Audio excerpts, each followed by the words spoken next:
The F15 is definitely one of the things of all time, I think. Well, one thing's for sure, and that is the number of hours you need to play to unlock it.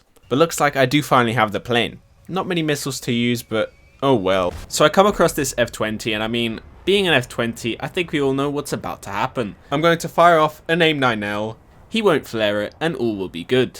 That is, once I can finally get out of this extreme overload.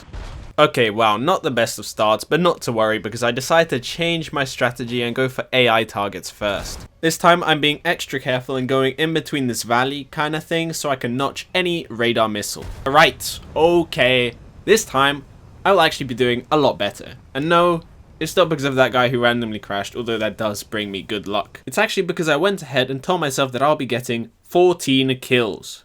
For sure. Definitely. So I mean, there's no arguing with that. 14 kills it is, and here's the first one.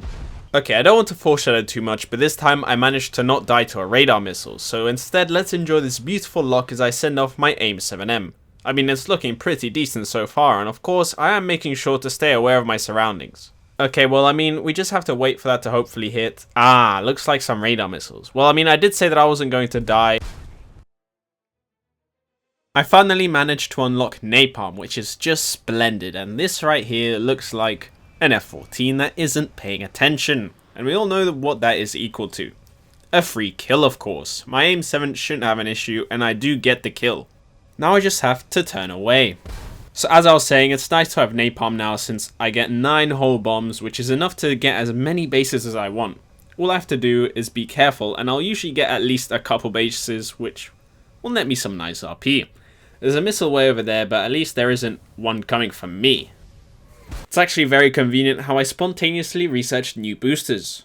Oh, and I meant to say AIM-9Ls as well, just magic. Now that I have some sort of kit, it's time to go into a proper 1v1. I spot this guy, and now it's F15A versus F15A. I am still stock, but I clearly have so much skill that my lack of modules won't be an issue. He turns in towards me, so I go up and over, but for whatever reason, he just flies forward, so this won't be difficult at all. I fire my missile and also look behind.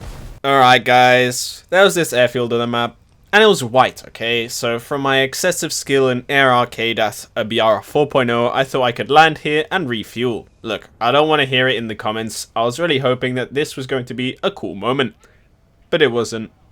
And I definitely did not try to get a team kill before the match slowly ended. Let's just cut that out of the video and enjoy this new upgrade. How marvelous.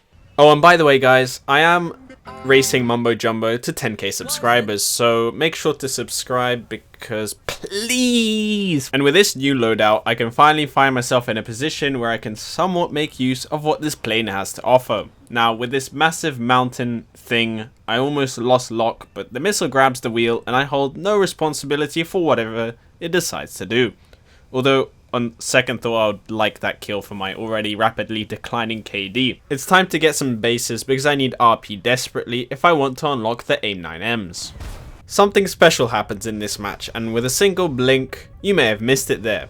Yes guys, you may not believe it, but I might have actually notched a missile right there.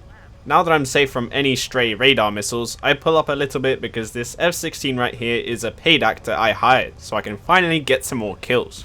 I've launched this AIM-7M and it'll hopefully track... I didn't mean to say not track, of course, but that was part of the script anyways. I just need to fire another one. It was actually the F14 that was the paid actor, so here is where I'll be getting that kill. Now, I don't know if you guys knew this, but apparently you can't notch thermal missiles. It appears I have landed myself in a little bit of a predicament, and that right there was the sound of me dodging a missile, so now I can just... At this point in time, I had the genius revelation to fly in cockpit view, because if I can't see the missile can't see me. Turns out my logic was ever so slightly flawed, so I'll be calling my buddy Einstein on Skype over the weekend in case he has any theories for what went wrong. Never mind, I won't have to call him anymore because turns out my plan worked. I think it's time these oblivious typhoons learned a lesson. I hope you enjoy this delicious AIM-7, buddy. Yeah, right, fine. I think it's about time we accept that the missile won't be hitting. Hey, whoa, hold on a minute. I believe it's time for me to show off my excellent skills again. Look at that! I mean, look, I don't want to immediately call myself a pro, but yeah, it's safe to say I am now a professional and easily in the top 1 players ever to exist because I Yeah, I guess I survived and stuff. Look what we have here, another opportunity to teach these Typhoons a lesson. Okay, he's pretty fast actually, so instead, I'll go for the Typhoon instead of the Typhoon.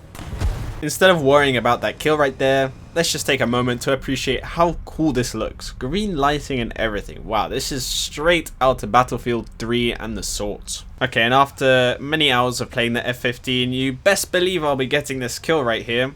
It's just a matter of time now. The clock is ticking, and so is my RWR. Alright, well, yeah, instantly a Hall of Fame moment. I think that this clip will be shown to history classes in 100 years time. That is how we play this game. This is how we play War Thunder, ladies and gentlemen. A match with Typhoons is a very sad match. I think we all know well enough how this is going to end up playing out. Especially that I refuse to unlock chaff. So we might as well cut to the chase and I'll just show you the clip where I die. Haha, you thought I was actually going to die there. Well, joke's on you. Check this out, I'm going left just as Defin taught, and I'm still going left. And you heard that? That is the sound of me successfully dodging a missile. That's how you know that this is going to be a pretty solid match. As you can clearly see, I've got a somewhat adequate lock, and for some reason this guy's name isn't showing up, but that doesn't matter since I don't actually care. What I do care about is getting that kill right there, and now also this second one. Well, I mean, eventually. Hopefully. I think, there we go. Already on a roll here, so now I'll just clean up with shooting down this third totally real player, not an AI plane. Once this missile lands, good things will happen, I reckon. It seems like the AI decided to retaliate, which isn't an issue because as we saw earlier, I now know how to notch. Okay, well that's not too bad, I can still fly the plane, and that is of course what matters, since as long as I'm careful and don't enter a flat spin, I can slowly make my way back to base and repair. What are you doing? What are you doing? Huh? I've had such a thrilling experience dying every 5 minutes with the F15 that it has forced me to accept this invite from totally real Mumbo Jumbo. Now, don't worry about that weird sound, it has a purpose. Oh, and that? Yeah, don't worry about that. It's just a project, you see. I'm just assembling something. Just some hardware. Oh, and this? Yeah, I'm just assembling something. Now, this is also nothing to worry about. I actually call this design the factory. And it's a neat little thing I've made, and it's really quite simple, but I think we'll move swiftly on from this one with my grand 360 water bucket escape. I need to show you guys something, but on the way, I'm just going to do some easy parkour. And this is my home cinema setup, except it's not exactly at home. And I've just realized that this sofa is off-center, but whatever. Now, there's something real special that I like to watch on here, so let's just boot up the projector real quick. This AV8 is clearly going way slower than I am, so there is absolutely no way that I miss.